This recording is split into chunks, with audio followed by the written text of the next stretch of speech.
Welcome back दोस्तों। आज मैं आपके सामने रिसेंटली Z5 प्लेटफॉर्म पे रिलीज हुई एक Telugu suspense thriller web series को लेकर आया हूँ, जिसका नाम है विराटापालम पीसी मीना रिपोर्टिंग। अब सीरीज के बारे में बात करें तो इसमें 7 एपिसोड्स है और एक एक एपिसोड का ड्यूरेशन 25 मिनट के आसपास है। मतलब बहुत ही छोटी वेब सीरीज है ये, और इसी तरह से वेब सीरीज बहुत ही एंगेजिंग से चलने लगती है। आगे क्या होने वाला होता है वो ऑडियंस के अंदर क्यूरियोसिटी पैदा होने लगती है। आई रिक्वेस्ट यू वीडियो को पूरा देखना जरूर। तो अब चलिए फटाफट से वीडियो को स्टार्ट कर लेते हैं। उससे पहले लुटा दो प्यार, फॉलो ऑन इंस्टाग्राम। कहानी की शुरुआत होती है 1980 से, जहां पर विराटापालम नाम के एक छोटे से गांव को दिखाया जाता है और रात के समय किसी लड़की की शादी हो रही होती है और यही से असली कहानी स्टार्ट होती है। यहाँ पर एक और बात यह है कि दूल्हा दुल्हन के फादर को उल्टा दहेज देकर शादी कर रहा होता है और इसी तरह दुल्हन को देखकर ऐसा लगता है कि ये दुल्हन इस शादी से राजी नहीं है। जब शादी की तैयारियां शुरू हो जाती है तो गांव की सारी औरतें दुल्हन के पास आकर कुछ रस्म रिवाज करते रहते हैं। उसी वक्त इस गांव की प्रेसिडेंट की टीनेज लड़की भ्रमरांबा दुल्हन के बगल में आकर बैठती है। एक्चुअली गांव में जिस किसी भी लड़की की शादी होती है तो ये भ्रमरांबा दुल्हन के बगल में जाकर बैठ जाती है। गाँव की औरतें इसके साथ भी कुछ रस्म रिवाज करते रहते हैं। अब प्रेसिडेंट की बेटी है, कौन मना कर सकता है। थोड़ी देर के बाद पेद्दम्मा नाम की एक औरत इस शादी पर थोड़ा लेट से आती है। ये पेद्दम्मा उस दुल्हन के साथ बाकी रीति रिवाज करके अच्छे से रेडी कर देती है। एक्चुअली जो भी शुभ काम इस गांव में चलता है ये पेद्दम्मा ही आगे होती है। दुल्हन को अच्छे से रेडी करके मंडप के पास ले जाने पर थोड़ी देर के बाद इस गाँव का प्रेसिडेंट शादी पर आता है। इसी गाँव में नरसैया नाम का एक बंदा होता है जो इस प्रेसिडेंट से बहुत जलते रहता है। इसकी विश होती है कि ये भी कभी न कभी प्रेसिडेंट बनेगा। खैर जो भी हो, फाइनली शादी हो जाती है। उसी वक्त दुल्हन की बुआ यहाँ पर आकर दुल्हन के फादर से बहुत झगड़ा करने लगती है कि फटाफट से तुम ये शादी रुकाओ, ये शादी नहीं हो सकती। कहने लगती है तुम जानते हो ना कि तुम्हारी बेटी और मेरा बेटा एक दूसरे से बहुत प्यार करते हैं, इसके बावजूद भी तुमने अपनी बेटी की शादी दूसरे बंदे से करवा दिया पैसों की लालच में आकर, और उसी तरह शादी के बाद मुझे भी नहीं बताई तुमने।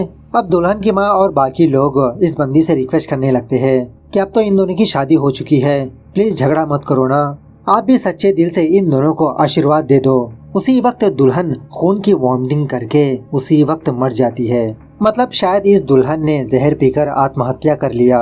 दूसरे बंदे के साथ जिंदगी गुजारने से मरना भला समझा इसने। उसके बाद सीन 10 साल के बाद शिफ्ट होता है, जहाँ पर सीरीज की हीरोइन मीना नाम की एक लड़की को दिखाया जाता है। फिलहाल मीना और उसकी माँ बस के जरिए से इसी विराटापालम गाँव पर आते रहते हैं। एक्चुअली मीना एक कांस्टेबल होती है। अब पुलिस की जॉब मतलब ट्रांसफर होना नॉर्मल है, तो मीना की माँ मीना से यही कहने लगती है कि हर एक माँ की ख्वाहिश होती है कि उसकी बेटी की शादी अच्छे से घराने में हो, उसकी बेटी हमेशा खुश रहे। लेकिन तुम तो जॉब के नाम पर मुझे कभी ये गांव घुमाती हो, कभी वो गांव घुमाती हो, पता नहीं तुम्हारी शादी कब होगी, मेरा ये सपना पूरा कब होगा। जब कंडक्टर इन दोनों के पास आकर टिकट पूछने लगता है तो मीना विराटापालम का नाम बोलने लगती है। कंडक्टर शॉक में रहकर कहने लगता है कि हमेशा मैंने यही देखा कि सारे लोग उस गांव से बाहर जाते हैं, लेकिन पहली बार मैंने एक लड़की को देखा जो उस गांव के अंदर जा रही है। मीना और उसकी माँ को इस कंडक्टर की बातें कुछ भी समझ में नहीं आती। खैर थोड़ी देर के बाद फाइनली ये दोनों विराटापालम गांव पर पहुंच जाते हैं। जब ये दोनों गांव के अंदर आ रहे होते हैं तो सारे गांव वाले इन दोनों को ही देखते रहते हैं। मीना की माँ मीना से पूछने लगती है कि ये लोग हमें क्यों ऐसे देख रहे हैं। मीना कहने लगती है अरे माँ, हम दोनों यहाँ पर नए लोग हैं ना, बस ऐसे ही देख रहे हैं। उसके बाद ये दोनों अपने किराए के घर के पास जाने लगते हैं। घर का ओनर मीना से कहने लगता है कि बेटा बुरा मत मानो, लगता है तुम्हारी अभी तक शादी नहीं हुई, क्या तुम इस गांव के बारे में जानने के बाद ही इस गांव पर आई हो क्या। मीना को इसकी बातें भी कुछ भी समझ में नहीं आती। वो बंदा थोड़ा रूल्स एंड रेगुलेशंस बोलकर वहाँ से चला जाता है। दूसरे सीन में किट्टू नाम के एक चाय वाले बंदे को दिखाया जाता है जो उसी गाँव के पुलिस स्टेशन के पास इसकी दुकान होती है। थोड़ी देर के बाद मीना इस पुलिस स्टेशन पर आने लगती है और किट्टू इस मीना को देखकर फ्लैट हो जाता है। एक्चुअली पहली बार इस गांव में एक लेडी पुलिस ऑफिसर आई होती है, इसलिए बाकी लोग भी मीना को बहुत ही अजीब तरह से देखते रहते हैं। मीना पुलिस स्टेशन पर आकर हेड कांस्टेबल को अपना ज्वाइनिंग लेटर दिखाने लगती है। हेड कांस्टेबल कहने लगता है कि अभी एसआई सर नहीं आए, वो आने के बाद तुम लेटर दिखा दो। उसी वक्त विष्णु नाम का एक बंदा इस पुलिस स्टेशन पर आकर सारे लोगों को अपने शादी का कार्ड देने लगता है। हेड कांस्टेबल मीना से कहने लगता है कि मीना, इसी बंदे के प्लेस पर तुम ट्रांसफर होकर यहाँ पर आई हो। मीना इस बंदे को कांग्रेचुलेशंस बोलते हुए पूछने लगती है कि आपने शादी के लिए ट्रांसफर लिया। ये बंदा कहने लगता है कि शादी करने के लिए ही मैं यहाँ से ट्रांसफर लिया हूँ, शायद आपको इस गाँव के बारे में पता नहीं, और इसी तरह आप शादीशुदा भी नहीं लगती। अगर आपको शादी करने का इरादा है तो आप भी ट्रांसफर ले लीजिए। पिछले 10 सालों से इस गांव में एक भी शादी नहीं हुई। मीना पूछने लगती है, क्या इस गांव में शादी करना जुर्म है? बाकी लोग कहने लगते हैं, जुर्म वगैरह कुछ नहीं, इस गांव का श्राप है ये। जो कोई भी बंदा या बंदी इस गांव में शादी करता है तो उसी दिन दुल्हन की मौत हो जाती है। खैर थोड़ी देर के बाद जब एसआई यहाँ पर आता है तो मीना एसआई के कैबिन में जाती है। फिलहाल इस एसआई को थोड़ी गैस की प्रॉब्लम होती है। उसी वक्त प्रेसिडेंट के बेटे के साइड से इस एसआई को फोन आने पर एसआई कहने लगता है, अरे सर अभी मैं आपके पास नहीं आ सकता, हमारे किसी एक बंदे को आपके पास भेज दूंगा। अब मीना इसके सामने होने की वजह से एसआई मीना से कहने लगता है कि मीना तुम फटाफट से प्रेसिडेंट के घर के पास जाकर उस केस को डील करो। इस तरह से किट्टू को अपने पास बुलाकर मीना से कहने लगता है कि इसका नाम किट्टू है, पुलिस के केसेस में छोटी मोटी मदद करते रहता है, तुम कुछ मत करो, बस इस किट्टू के साथ जाओ, सब कुछ यही देख लेगा। किट्टू पूछने लगता है कि सर केस क्या है? ऐसे कहने लगता है, अरे वही यार प्रेसिडेंट के बेटे के साइड से कॉल आया, तुम जानते हो ना क्या करना है। किट्टू कहने लगता है, अरे सर वो तो हमेशा का काम है, आप फिक्र मत करिए। इस तरह से मीना को लेकर प्रेसिडेंट के घर पर जाने लगता है। हर दूसरे सीन में उस नरसैया को दिखाया जाता है। अब इसके बारे में बात करें तो ये दूसरे गांव वालों को पैसे उधार पर देकर जब वो लोग चुका नहीं पाते तो उनकी जमीन या तो फिर उनका घर जब्त करते रहता है। इस नरसैया की लकड़ियां काटने की फैक्ट्री होती है। इसी की फैक्ट्री में रंगा नाम का एक बंदा भी काम करते रहता है। नरसैया रंगा से हमेशा यही कहते रहता है कि अरे रंगा, जब तक तुम इस गांव में रहोगे तुम्हारी शादी नहीं होगी। एक काम करो, तुम्हारा घर और तुम्हारी जमीन मेरे नाम करके जो पैसे मिलते हैं ना, उन पैसों को लेकर दूसरे गांव पर जाकर अच्छे से शादी करके वहीं पर बस जाओ। लेकिन रंगा को अपने घर से बहुत प्यार होता है। उसी घर में इसके दादा परदादा भी रहते थे। हमेशा नरसैया से यही कहने लगता है कि मैं अपने गांव और अपने घर को छोड़कर कहीं पर भी नहीं जाऊंगा। किसी न किसी दिन इसी गांव में मैं शादी करके उसी घर में रहूंगा। दूसरी तरफ मीना और किट्टू प्रेसिडेंट के घर पर जाते हैं। थोड़ी देर के बाद प्रेसिडेंट का बेटा अपने कमरे से बाहर आकर किट्टू से पूछने लगता है कि ये कौन है। किट्टू मीना के बारे में बताने लगता है। मीना कहने लगती है कि मैं यहाँ पर नहीं हूँ, लेकिन काम के लिए नहीं। केस क्या है बताइए। प्रेसिडेंट का बेटा कहने लगता है कि मेरे पिताजी का कड़ा चोरी हो चुका है। हमारे दादा परदादाओं से चलती आ रही परंपरा है, वो घर के मंदिर के पास रखा था और वो चोरी हो गया। सो मीना घर के मंदिर के पास जाकर अच्छे से तलाशी लेने लगती है। बात यह है कि यहाँ पर काफी सारी सोने की चीजें होती है, लेकिन सिर्फ कड़ा ही मिस हो चुका होता है। मीना पूछने लगती है कि घर में कौन कौन रहता है। प्रेसिडेंट का बेटा कहने लगता है, मैं, मेरे पिताजी, 3 काम वाले और मेरी बहन। वही प्रेसिडेंट की बेटी ब्रह्मरांबा जो अपनी टीनेज की उम्र में दुल्हन के बगल में बैठी थी। प्रेसिडेंट का बेटा मीना से कहने लगता है कि आप हमसे पूछताछ करिए, हमारी बहन से नहीं। लेकिन इसके बावजूद भी मीना उस ब्रह्मरांबा के कमरे पर जाने लगती है। ऊपर दरवाजा तो खुला होता है और कमरे के सारे सामान बिखरे पड़े होते हैं। उसी वक्त ब्रह्मा मीना के सामने आकर कहने लगती है कि कौन हो तुम और मेरे कमरे में कैसे आई, चली जाओ यहाँ से। उसी वक्त प्रेसिडेंट का बेटा ब्रह्मा के कमरे में आकर मीना को नीचे ले जाता है। मीना को बहुत डांटने लगता है कि मैंने तुमसे कहा ना कि तुम मेरी बहन से बात नहीं कर सकती, इस गांव में नहीं हो इसीलिए मैं छोड़ रहा हूँ। तभी किट्टू भी मीना के पास आकर कहने लगता है, अरे मैडम वो कड़ा किसने चुराया मुझे पता लग चुका है। इस तरह से एक काम वाले को दिखाने पर प्रेसिडेंट का बेटा इस काम वाले को बहुत मारने पीटने लगता है। मीना किट्टू से कहने लगती है कि किट्टू उस बंदे ने कड़े को नहीं चुराया। किट्टू भी कहने लगता है, हाँ मैडम मुझे भी पता है। तभी ब्रह्मा अपने भाई के पास आकर कहने लगती है कि भाई उसे मत मारो, उस कड़े को मैंने लिया, उसे छोड़ दो। और उसी तरह हमारे पिताजी उस कड़े को पहनने के हकदार नहीं है। खुद वो अपने फैमिली के बारे में फिक्र नहीं करते, ऐसे में उनको ऐसा सम्मान मिलना बेकार है, बेकार। प्रेसिडेंट का बेटा मीना से कहने लगता है कि अब ये हमारे घर की प्रॉब्लम है, आप जा सकते हो प्लीज। सो बाद में घर से बाहर आने के बाद मीना किट्टू से उसी घर के बारे में पूछने लगती है। किट्टू मीना से कहने लगता है, अरे मैडम ये तो बस रोजमर्रा का काम है, उस घर में जो भी घटनाएं होती है वो सब कुछ ब्रह्मा की वजह से होती है। अब बस ब्रह्मा पर उंगली ना उठाए इसीलिए छोटे साहब काम वालों पर इल्जाम लगाते हैं। हर रोज ब्रह्मा अपने फादर की कोई न कोई चीज चुराती है, उसका भाई पुलिस में कंप्लेंट देता है और मैं इनके घर पर आकर ऐसा सॉर्ट आउट करता हूँ। उसके बाद किट्टू मीना को अपने चाय की दुकान के पास लाकर अपनी चाय देने लगता है। मीना इसकी चाय पीकर बहुत तारीफ करने लगती है। उसी वक्त वहाँ पर हेड कांस्टेबल आकर किट्टू के बारे में मीना को बताने लगता है कि एक्चुअली ये किट्टू पहले चोर हुआ करता था। ये किट्टू बार बार चोरियां ना करे इसीलिए हम पुलिस वालों ने इसको चाय की दुकान ओपन करके दे दी। किट्टू थोड़ा शर्मिंदा होने लगता है कि पहली मुलाकात में इस कांस्टेबल ने मेरी हवा निकाल दी। दूसरी तरफ वो रंगा मल्ली नाम की एक प्रोस्टिट्यूट के साथ कांडमान करते रहता है। मल्ली पूछने लगती है, आज तुमको क्या हो गया, दिन में ही मेरे पास आ गए। रंगा मल्ली को मंगलसूत्र दिखाते हुए कहने लगता है कि 10 साल से ये मंगलसूत्र मेरे पास ही है। मेरा सपना है कि मेरी भी शादी हो, मेरी भी एक अच्छी सी फैमिली हो, लेकिन इस गांव की श्राप की वजह से मेरा सपना सपना ही रह गया। इसी का फायदा वो नरसैया उठा रहा है, मेरा घर मेरी जमीन मांग रहा है। मल्ली भी कहने लगती है, अरे रंगा, हर कोई भी तुम्हारे गांव के बारे में जानता है, ऐसे में कौन लड़की उस गांव पर आएगी। अगर तुमको शादी करनी है तो दूसरे गांव पर जाकर शादी कर लो, वहां पर अपनी जिंदगी गुजार लो। रंगा भी कहने लगता है कि मैं दूसरे गांव पर जाकर क्या करूंगा, यहाँ पर मेरा बचपन गुजरा, मेरे अपने यहाँ पर है।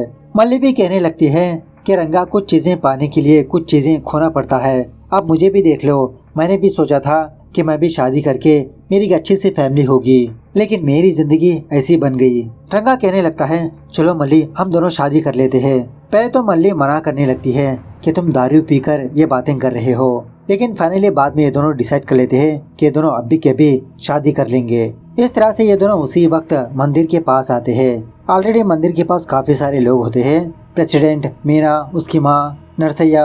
रंगा पुजारी से कहने लगता है कि पुजारी जी, हम दोनों शादी करना चाहते हैं, हम दोनों की शादी करवा दीजिए। प्रेसिडेंट और नरसैया रंगा को डांटने लगते हैं कि रंगा, फिलहाल तुम नशे में हो, चुपचाप घर चले जाओ। क्या तुम इस गांव के बारे में नहीं जानते, खुद की जिंदगी बर्बाद कर लोगे और उसी तरह मल्ली की भी, और वैसे भी तुम कैसे इस मल्ली से शादी कर सकते हो। रंगा भी कहने लगता है कि गांव के सारे मर्द मल्ली के पास जाते हैं, वो शर्म की बात नहीं, लेकिन जब मैं मल्ली से शादी कर रहा हूँ, ये तुम लोगों के लिए शर्म की बात है। प्रेसिडेंट कहने लगता है कि देखो रंगा, अगर तुम शादी करना चाहते हो तो तुम बगल वाले गांव में जाकर शादी कर लो। अब ऑफकोर्स वहीं पर मीना भी होती है, कहने लगती है, अरे वो दोनों मेजर है, वो दोनों शादी कर रहे हैं तो आप लोग क्यों रोक रहे हो। गाँव वाले कहने लगते हैं कि प्रॉब्लम हमें नहीं, प्रॉब्लम उन दोनों को ही होगी। इस गांव में जो कोई भी लड़की शादी करती है, रात होने से पहले उस लड़की की मौत हो जाती है।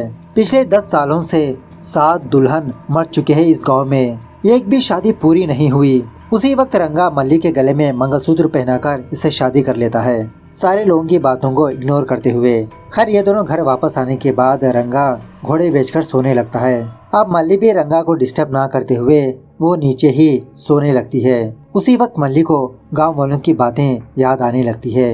ये बहुत घबराने लगती है, डरने लगती है, क्या सच में इस गांव में कोई श्राप है, क्या सच में मैं मर जाऊंगी। घबराते हुए जब पानी पीने के लिए जाती है तो मटके में पानी मौजूद नहीं होता, जिसकी वजह से मल्ली आसपास के घरों पर जाकर पानी मांगने लगती है, लेकिन घर की कोई भी औरत मल्ली को अपने घर का पानी नहीं देती। शायद इस मल्ली का श्राप इनके घर को ना लगे। इसी दरमियान में मल्ली मीना के घर के पास जाने पर मीना की माँ इस मल्ली को अपने घर के अंदर बुलाकर इसको पानी देने लगती है। मल्ली कहने लगती है कि इस गांव में किसी ने भी मुझे पानी नहीं दिया, आपने दिया, आपका बहुत बहुत शुक्रिया। मीना की माँ कहने लगती है, अरे इसमें कौन सी बड़ी बात है, अगर तुमको किसी भी चीज की जरूरत हो तो बेझिझक मेरे पास आकर पूछो, एक ही गांव में रहते हैं, एक दूसरे की मदद तो करना चाहिए। मल्ली मीना की माँ से कहने लगती है कि मैं ऐसे ही रंगा के घर पर आ गई, अगर आपके पास कोई पुरानी साड़ी हो तो आप मुझे दे सकते हो। मीना की माँ कहने लगती है, अरे पुरानी साड़ी क्यों, मैंने अपनी बेटी के लिए नई साड़ी खरीद के रखा, अब मेरी बेटी वैसे भी शादी नहीं करेगी, तुम तो नई दुल्हन हो, ले लो। इस तरह से नई साड़ी उस मल्ली को देने लगती है। खैर दूसरे दिन मल्ली स्नान वगैरह करके वो नई साड़ी पहनकर अच्छे से रेडी हो जाती है। अब ये पियक्कड़ साला रंगा अपनी नींद से जागने के बाद इसको ये बात याद आती है, अरे कल तो मेरी शादी हुई थी ना, मल्ली वो जिंदी है या नहीं ये देखने के लिए जाता है। तो मल्ली तो ठीक ठाक ही होती है। उसी वक्त रंगा अपने कपड़े शपड़े पैक करने लगता है। मल्ली से कहने लगता है कि दारू की नशे में मैंने इतना बड़ा गलत कदम उठा लिया, अरे मल्ली चलो हम दोनों फटाफट से बगल वाले गांव पर चले जाते हैं। इस तरह से रंगा फटाफट से मल्ली को लेकर इस गांव से जाने लगता है। उसी वक्त मल्ली खून के वॉमिटिंग करके तड़पने लगती है। सारे गांव वाले मल्ली के पास आकर देखते रहते हैं, कोई भी इसकी मदद नहीं करता। उसी वक्त मीना भी मल्ली के पास आकर इसकी मदद करने की कोशिश करने लगती है। गांव वालों से रिक्वेस्ट करने लगती है कि फटाफट से मल्ली को हॉस्पिटल ले जाना होगा, लेकिन कोई भी इसकी मदद ही नहीं करता, ना रंगा ना किट्टू। मीना के हाथों में ही मल्ली की मौत हो जाती है। मीना गांव वालों को बहुत डांटने लगती है कि आज तुम लोगों के अंधविश्वास की वजह से एक लड़की की जान चली गई, गांव वाले भी कहने लगते हैं कि हॉस्पिटल ले जाने के बावजूद भी इस लड़की की जान नहीं बच सकती। श्राप है श्राप इस गांव का। बेटा मीना, तुम इस गांव के लिए नहीं हो, इस गांव के बारे में तुम कुछ भी नहीं जानती। उसके बाद कुछ गांव वाले मल्ली की लाश को गांव के बाहर ले जाकर उसका दाह संस्कार कर देते हैं। ये सब कुछ होने के बाद गांव का पुजारी प्रेसिडेंट के पास जाकर गांव के फेस्टिवल के बारे में बातचीत करने लगता है और इसी दरमियान में ये भी कहने लगता है कि प्रेसिडेंट साहब, नए लोग आने की वजह से गांव का माहौल बहुत ही बिगड़ चुका है। 7 सालों के बाद एक मौत हुई है हमारे गांव में, अगर आप इस पर थोड़ा ध्यान दें तो अच्छा होगा। प्रेसिडेंट कहने लगता है, ठीक है पंडित जी, आप फिक्र मत करिए, मैं इसके बारे में देख लूंगा। दूसरी तरफ मीना को उस मल्ली की मौत सताने लगती है। फटाफट से एसआई के पास जाकर कहने लगती है कि सर, मुझे लगता है कि मल्ली की मौत नेचुरल डेथ नहीं है। अगर हम इस केस की इन्वेस्टिगेशन करेंगे तो सच्चाई पता लग सकती है सर। एसआई कहने लगता है, देखो बेटा मीना, कुछ बातों में दखलंदाजी ना करना ही बेहतर होगा, और वैसे भी बिना कंप्लेंट के हम केस को कैसे इन्वेस्टिगेशन करेंगे। गाँव का कोई भी बंदा आकर कंप्लेंट नहीं देगा, FIR फाइल दर्ज नहीं करेगा, तो इसमें हम क्या कर सकते हैं। इस तरह से मीना को डांट डपट कर वहाँ से भेज देता है। उसके बाद मीना उस किट्टू की दुकान के पास आती है। कहने लगती है कि तुम पुलिस वालों की मदद करते हो, सोचा कि तुम अच्छे हो, लेकिन कल तुम्हारी आंखों के सामने एक लड़की की जान जा रही थी और तुमने मेरी मदद ही नहीं की। तभी हेड कांस्टेबल आकर मीना को एक सच्चाई बताने लगता है। एक्चुअली मूवी के स्टार्टिंग में एक लड़की मर गई थी ना, वो लड़की और कोई नहीं, किट्टू की बड़ी बहन थी। किट्टू की बहन मरने के बाद ही इस गांव में लगातार काफी सारी दुल्हनें मरने लगी। किट्टू की बहन मरने के बाद एक और लड़की की शादी हुई। शादी होने के कुछ ही घंटों के बाद वो लड़की भी खून की वॉमिटिंग करके मर गई। इस तरह से काफी सारी बार लड़कियां मरने लगी। खुद गांव के लोग अपनी लड़कियों की शादी करने से डरने लगे, बगल वाले गांव जाकर अपने बच्चों की शादी करने लगे। एक लड़की तो शादी करके दूसरे गांव चली गई, प्रेग्नेंट होने के बाद वापस इस गांव पर आई, बच्चे को जन्म दिया, माँ बच्चा सही सलामत थे, लेकिन वो लड़की भी खून की वॉमिटिंग करके मर गई। इस गांव ने काफी सारी मौतें देखी और यही डर गांव वालों के दिल में अंधविश्वास की तरह बस गया।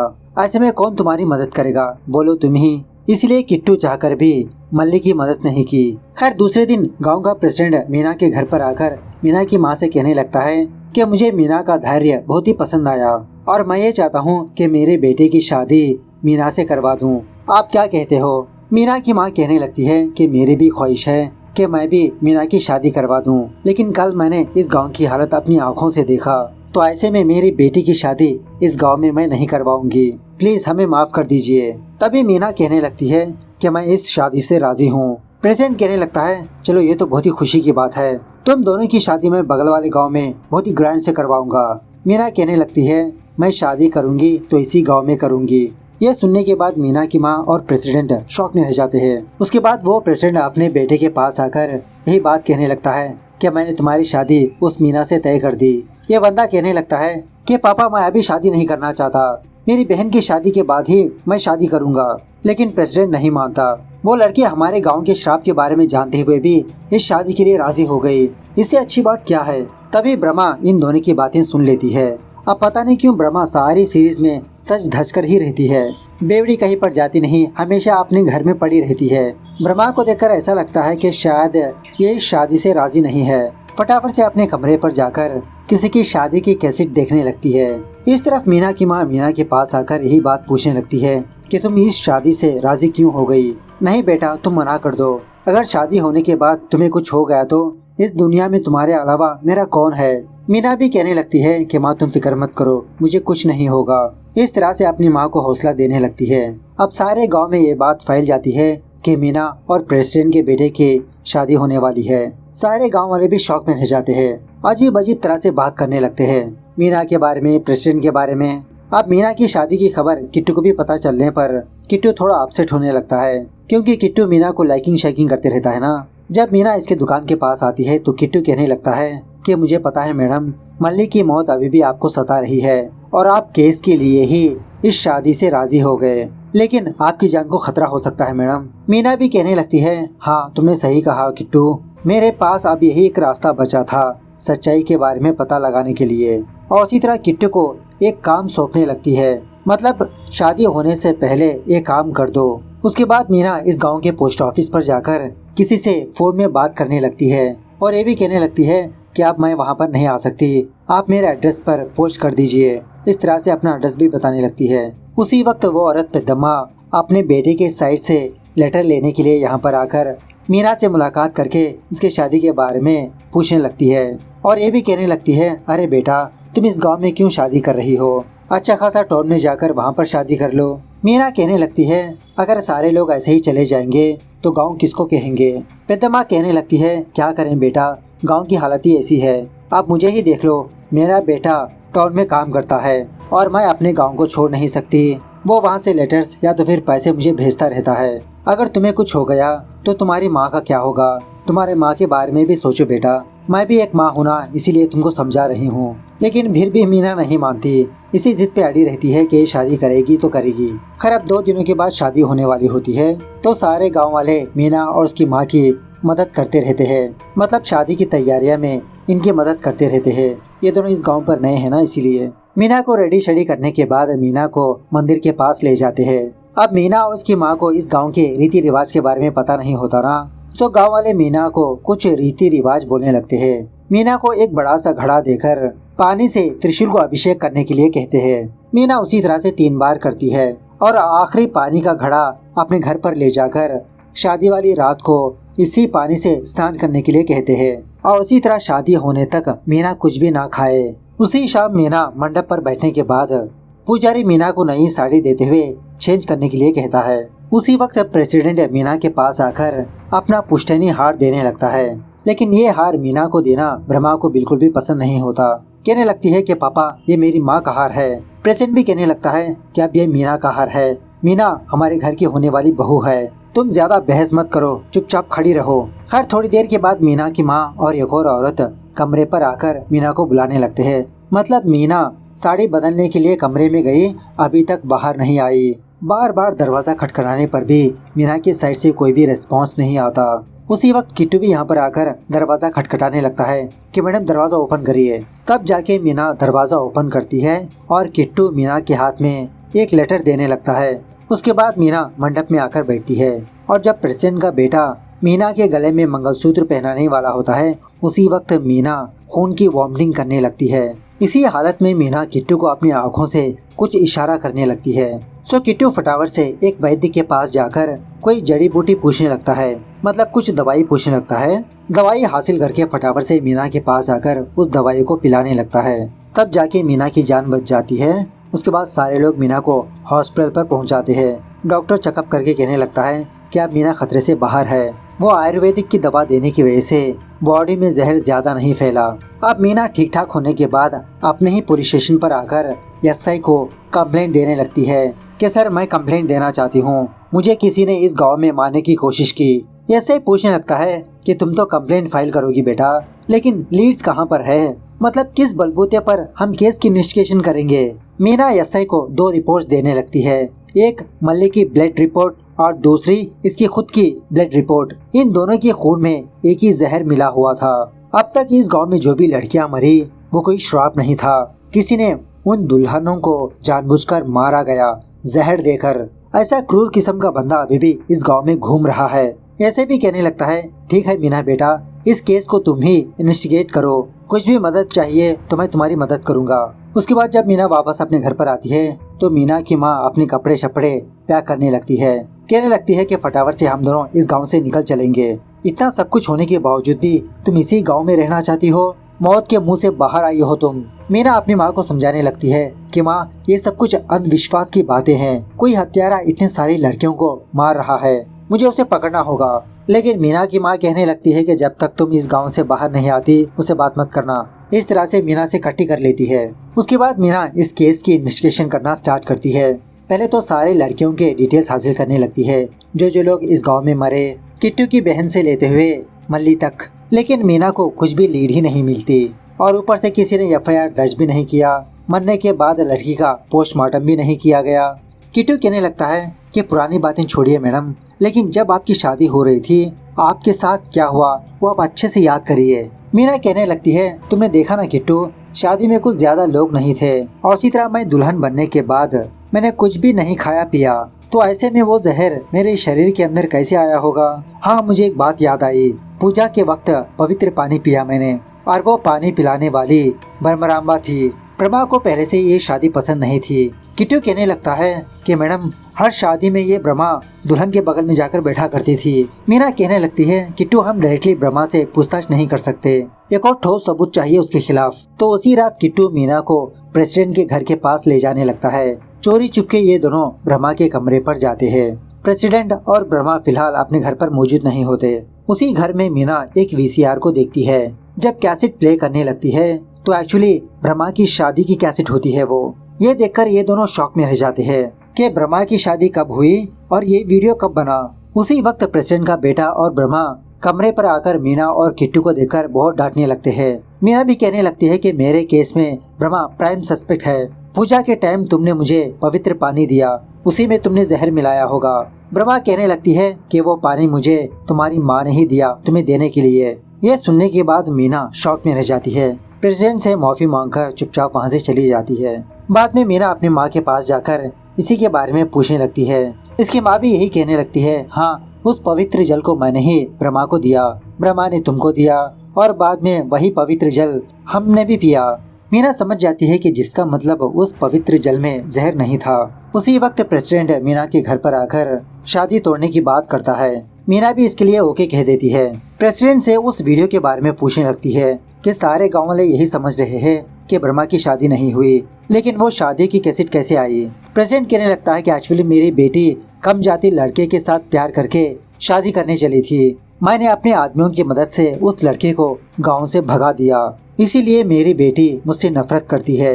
एक साइड से उसकी जिंदगी तबाह होने की वजह मैं ही हूँ। मेरी बेटी जिद्दी है लेकिन हथियारी नहीं। उसके बाद जब मीना अपने पुलिस स्टेशन पर आती है तो एसआई मीना को एक शॉकिंग बात बताने लगता है। मीना के हाथ में ट्रांसफर ऑर्डर दे देता है। मीना शॉक में रह जाती है कि सर ऐसा कैसे हो सकता है। एसआई भी कहने लगता है, अरे बेटा मीना मेरे हाथ में क्या है, ऊपर से ऑर्डर आया है, अगर तुम चाहो तो रिक्वेस्ट डाल सकती हो। मीना इसी के बारे में पता करने के लिए पुलिस हेडक्वार्टर्स पर जाती है। वहाँ पर इसको एक जान पहचान वाला बंदा मिलता है। मीना अपने ट्रांसफर के बारे में बताते हुए ये कहने लगती है कि चाचा जी आप ये पता करिए कि मेरा ट्रांसफर कैसे हुआ, मुझे वहाँ पर गए हुए 1 महीना भी नहीं हुआ। वो बंदा कहने लगता है, ठीक है बेटा मैं पता करके तुमको इन्फॉर्म करता हूँ। इस तरह से कुछ लोगों से पूछताछ करके मीना के पास आकर कहने लगता है कि बेटा मीना तुम्हारा रेगुलर ट्रांसफर नहीं है, नरसैया नाम के एक बंदे ने रिक्वेस्ट की थी कि तुम्हारा ट्रांसफर हो जाए। ये सुनने के बाद मीना शॉक में रह जाती है कि वो नरसैया मेरा ट्रांसफर क्यों करवाया। मीना जब यही बात किट्टू को जाकर बताने लगती है तो किट्टू भी शॉक में रह जाता है कि नरसैया का आपका क्या लेना देना है। किट्टू कहने लगता है कि इस गांव की श्राप की वजह से किसी को फायदा हो या ना हो, लेकिन उस नरसैया को जरूर फायदा हुआ। काफी सारे लोगों के घर इसने कौड़ियों में खरीद लिया। मीना इस नरसैया पर शक करने लगती है कि शायद गांव का श्राप इसी नरसैया ने क्रिएट किया हो। जब मैंने मल्ली की फॉरेंसिक रिपोर्ट लेने के लिए लैब पर गई थी तो उस डॉक्टर ने मुझसे ये कहा कि मल्ली के शरीर में कोई जड़ी बूटी का जहर नहीं था, इंग्लिश जहर था उसमें। मतलब उस जहर को लैब में ही बनाया गया था, जिसका मतलब है शायद नरसैया शहर पर जाकर जहर लाकर दुल्हनों को मार रहा है। लेकिन शॉकिंग बात यह है कि मेरी शादी के बारे में सारे गांव वालों को पता थी। हत्यारे को अच्छा खासा टाइम मिला होगा, लेकिन रंगा और मल्ली के मामले में इतना टाइम नहीं था कि वो शहर जाकर जहर लाकर मल्ली को मारे। किट्टू तुम ये पता करो कि जिस दिन रंगा और मल्ली की शादी हुई थी क्या उस रात नरसैया शहर पर गया था या नहीं। मेरे पास सिर्फ 1 ही हफ्ता बचा है किट्टू, इस 1 हफ्ते में मुझे इस केस को सॉल्व करना होगा। तो उसके बाद किट्टू उसी तरह से उस नरसैया से लिफ्ट मांगने के बहाने से उसकी गाड़ी में बैठकर बातों ही बातों में ये जान लेता है मल्ली मरने से पहले क्या नरसैया गांव में मौजूद था या नहीं। पता चलता है कि उस रात नरसैया शहर पर गया था कुछ काम से। उसके बाद किट्टू मीना के पास आकर यही बात कहने लगता है कि मैडम आपका शक सही निकला, रंगा और मल्ली की शादी होने के बाद उसी रात नरसैया शहर पर गया था। मीना कहने लगती है कि शक करने से कुछ नहीं होगा किट्टू, उसके खिलाफ एक और ठोस सबूत चाहिए हमको। ब्रह्मा के मामले में मैंने एक बार गलती कर दी, ये गलती मैं दोबारा नहीं करना चाहती। तो उसी रात सबूत ढूंढने के लिए ये दोनों उस नरसैया के लकड़ियों की फैक्ट्री के पास जाते हैं। उसकी फैक्ट्री पर तलाशी लेने पर मीना को कुछ दवाइयों के पैकेट्स मिलते हैं। समझ जाती है कि इसी जहर की वजह से नरसैया दुल्हनों को मार दिया। सो दूसरे दिन मीना यही दवाई के पैकेट्स जैसे के पास ले जाकर सारा मामला समझाने लगती है। कहने लगती है कि सर आप नरसैया के खिलाफ अरेस्ट वारंट दीजिए। यशई कहने लगता है कि वो नरसैया बहुत बड़ा आदमी है मीना, इस छोटे सबूत से हम उसका कुछ भी नहीं बिगाड़ सकते। तो मीना और किट्टू यशई को एक और बात बताने लगते हैं। एक्चुअली कल रात जब ये दोनों लकड़ियों की फैक्ट्री के पास गए थे, उस वक्त नरसैया अपने आदमियों की मदद से रंगा को बहुत मारने पीटने लगा था, जबरदस्ती करने लगा था कि उसकी जमीन उसका घर इसके नाम कर दे। नरसैया और उसके आदमी वहाँ से जाने के बाद मीना और किट्टू रंगा को वहाँ से सेफली ले जाते हैं। यशई से कहने लगती है कि सर हम उस नरसैया को अटेम्प्ट टू मर्डर केस में गिरफ्तार कर सकते हैं, हमारे पास विक्टिम भी है सर, रंगा। सो परमिशन देने की वजह से मीना उस नरसैया के पास जाकर हाथों में हथकड़ियाँ पहनाकर पुलिस स्टेशन पर लाती है। उसी वक्त नरसैया की बीवी लॉयर के साथ पुलिस स्टेशन पर आती है। लॉयर मीना से पूछने लगता है कि आपके पास क्या सबूत है। किट्टू रंगा को पुलिस स्टेशन पर लाकर अपना बयान देने के लिए कहता है, लेकिन रंगा नरसैया से डर के अपना बयान नहीं देता। ये कहने लगता है कि मुझे किसी ने किडनैप नहीं किया, कोई मुझे मारना नहीं चाहता। बाद में मीना नरसैया से उस जहर के पैकेट्स के बारे में पूछने लगती है कि तुमने ही सारे दुल्हनों को मारते आ रहे हो, मेरे पास सबूत भी है। नरसैया ग्लास में पानी लेकर उस दवाई को मिलाकर अपने ही लॉयर को पीने के लिए देता है। लॉयर उसी तरह से वो पानी पीने के बाद इसको कुछ नहीं होता, बस हल्के से वॉमिटिंग होने लगते हैं। नरसैया कहने लगता है कि लकड़ियों की दिबक को मारने का जहर है, न कि इंसानों को। और इसी तरह मीना को वार्न भी करने लगता है कि मीना तुमने मेरे साथ अच्छा नहीं किया, इसका अंजाम तुमको भुगतना ही पड़ेगा। जब मीना अपने घर पर जाती है तो कुछ लोग इसके घर के सारे सामान बाहर फेंकते रहते हैं। बात यह है कि नरसैया ने इस घर को खरीद लिया। मीना और उसकी माँ से कहने लगता है कि तुम लोग फटाफट से इस घर को खाली कर दो। तभी किट्टू यहाँ पर आकर मीना और उसकी माँ को अपने घर में पनाह देने लगता है। खैर दूसरे दिन मीना फोन बूथ के पास जाकर अपने उस जान पहचान वाले चचा को फोन करके किसी बंदे के बारे में फाइंड आउट करने के लिए कहती है। तो वो बंदा मीना को फोन करके कहने लगता है कि मैंने उस बंदे के बारे में पता कर लिया, वो किसी दूसरे गांव में एज ए टीचर की तरह काम कर रहा है। मीना कहने लगती है कि चचा जी 2 दिनों के बाद आप उस बंदे को इस गांव पर लाइए, वो बंदा इस गांव पर आने के लिए डर रहा है। जब पैसे देने के लिए पोस्टमैन के पास जाती है तो वो पोस्टमैन सारे रिकॉर्ड्स लिखते रहता है, मतलब किस बंदे से खत आया, किस बंदे से खत गया, किसके साइड से फोन आया। तो ये चीज देखकर मीना के दिमाग में एक बात खनकने लगती है। किट्टू को बुलाकर कहने लगती है कि किट्टू हमें पता है ना कि वो जहर शहर से आया है, तो उसके पहले दिन जरूर किसी ने इस गांव से शहर को फोन किया होगा या तो फिर शहर को लेटर लिखा होगा। हम दोनों को ऐसे रिकॉर्ड्स ढूंढना होगा। इस तरह से मल्ली की डेथ से पहले इस फोन बूथ को एक फोन आया होता है। जब मीना दोबारा उस फोन नंबर को डायल करती है तो वो एक केमिकल फैक्ट्री का फोन नंबर होता है। मीना किट्टू से कहने लगती है कि किट्टू तुमको शहर जाना होगा। यह होने के बाद मीना ब्रह्मा के बीएफ को उसके पास लाकर इन दोनों को मिला देती है। इसी बंदे के बारे में पता करने के लिए मीना अपने उस जान पहचान वाले चचा से कहा था। यह देखकर प्रेसिडेंट भी मीना को बहुत थैंक यू बोलने लगता है कि मीना तुम्हारी वजह से मेरी गलती को सुधारने का दोबारा मौका मिला। ब्रह्मा भी कहने लगती है कि पापा मैं इसी गांव में इसी घर में शादी करना चाहती हूँ। यह सुनने के बाद पहले तो प्रेसिडेंट नहीं मानता, लेकिन मीना प्रेसिडेंट को मनवा लेती है। खैर अब दूसरे दिन से ब्रह्मा की शादी की तैयारियां शुरू हो जाती है। ब्रह्मा के साथ भी वही रीति रिवाज करवाने लगते हैं जो मीना के साथ करवाए थे। दूसरी तरफ किट्टू एक केमिकल फैक्ट्री पर जाकर रमणा नाम के एक बंदे से मुलाकात करने लगता है, लेकिन शॉकिंगली वो रमणा किट्टू को देखकर वहाँ से भागने लगता है। इन दोनों के बीच बहुत देर तक जबरदस्त चेजिंग होती है, हाथापाई होने लगती है। फाइनली रमणा इस किट्टू के हाथ बांधकर इसको मारने की कोशिश करता है, लेकिन किट्टू को मारता नहीं, वहाँ से भाग निकलता है। इस तरह ब्रह्मा की शादी पर सारे गांव वाले एक के बाद एक आने लगते हैं। अब ये प्रेसिडेंट बहुत डरते रहता है कि कहीं मेरी बेटी की हालत भी बाकियों जैसी ना हो। मीना प्रेसिडेंट से कहने लगती है कि प्रेसिडेंट साहब मेरे इन्वेस्टिगेशन में 3 सस्पेक्ट्स निकल कर आए हैं। पहला है हमारा ही हेड कांस्टेबल। जिस दिन मल्ली मरी थी उसी रात हमारे हेड कांस्टेबल ने किसी को फोन किया। मैंने एक कांस्टेबल को इसके बारे में पता करने के लिए कहा, तो एक कांस्टेबल उसी वक्त प्रेसिडेंट के घर को फोन करके मीना को बताने लगता है कि मैडम उसी दिन हमारे हेड कांस्टेबल की बेटी बच्चे को जन्म दिया। उसी के बारे में पूछताछ करने के लिए फोन किया और वहां पर गए।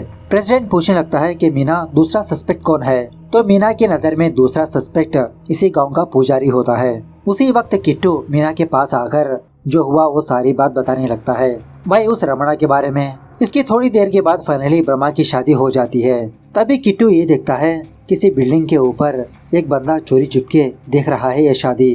किट्टू फटाफट से उस बंदे को चेस करके पकड़ लेता है। वो बंदा और कोई नहीं रमणा होता है। इस रमणा को मार पीट कर मंडप के पास लाता है। मीरा से कहने लगता है किसी बंदे की वजह से सारे लोग मर रहे हैं। मीरा कहने लगती है कि किट्टू जहर को बनाने वाला यही है, लेकिन लड़कियों को जहर देने वाला ये नहीं। ये रमणा जहर बनाकर पोस्ट के जरिए से इस गांव पर भेजा करता था और यहाँ का एक बंदा मटके के पानी में उस जहर को मिलाने के बाद नई दुल्हन इस पानी से स्नान करने के बाद उनकी मौत हो जाया करती थी। सो थोड़ी देर पहले जब ब्रह्मा इसी पानी से स्नान करने वाली होती है, मीना ब्रह्मा को रोक देती है। मीना यही मटका रमणा के पास लाकर डराने धमकाने लगती है कि अगर तुमने सच नहीं बताया तो मैं इसी पानी से तुम्हें मार दूंगी।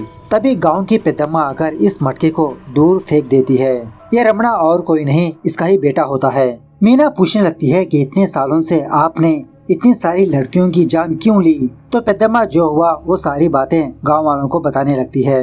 एक्चुअली इस गांव में जो भी शुभ काम शुरू होने वाला होता है तो गांव वाले पहले इस पेदम्मा को अपने घर के पास बुलाकर इसके हाथों से वो शुभ काम शुरू करवाने लगते हैं। इसी दरमियान में एक दिन पेदम्मा का हस्बैंड किसी एक्सीडेंट में मारा जाता है। मतलब पेदम्मा विधवा हो जाती है। अब किसी भी विधवा को शुभ कामों में बुलाया नहीं जाता। कल तक जो सारे गांव वाले पेदम्मा को आगे रखते थे, अब इसी पेदम्मा को इग्नोर करने लगते हैं। बाय मिस्टेकली किसी फंक्शन पर चली जाती तो गांव वाले इस पेदम्मा को बहुत लान तान करने लगते हैं, बहुत ही नीचे नजरिए से देखने लगते हैं। अब ये सारी चीजें इस पेदम्मा का बेटा देख रहा होता है। वही रमणा अपनी माँ से कहने लगता है कि माँ, बिना तुम्हारे इस गांव में कोई भी शुभ कार्य नहीं होगा। इस तरह से अपनी माँ को कुछ जहर देने पर पेदम्मा मटके के पानी में जाकर मिला देती है। उसी पानी से जो दुल्हन स्नान करती है वो मरने लगती है। लड़कियों की मौत देखकर रमणा की माँ वही पेदम्मा बहुत खुश होने लगती है कि जिन लोगों ने मुझे इनकार किया आज वही लोग तड़प तड़प कर रो रहे हैं। अब प्रेजेंट डे पर पेदम्मा ये सारी बातें गांव वालों को बताने पर गांव का हर एक बंदा इस पेदम्मा को बहुत लान तान करने लगता है। ये सुनने के बाद मीना उल्टा गांव वालों को डांटने लगती है कि पेदम्मा ऐसा करने की वजह आप लोग ही हो। तुम लोगों के अंधविश्वास की वजह से ही पेदम्मा जैसी अच्छी औरत राक्षस बन गई। पेदम्मा को भी हल्के से डांटने लगती है कि मेरे फादर भी इस दुनिया में नहीं है, लेकिन मेरी माँ आप जैसी नहीं बनी, लेकिन आप बिना वजह कई मासूम लड़कियों की जान ले ली। अब देखो आपकी वजह से आपकी बेटी की जिंदगी भी बर्बाद हो गई।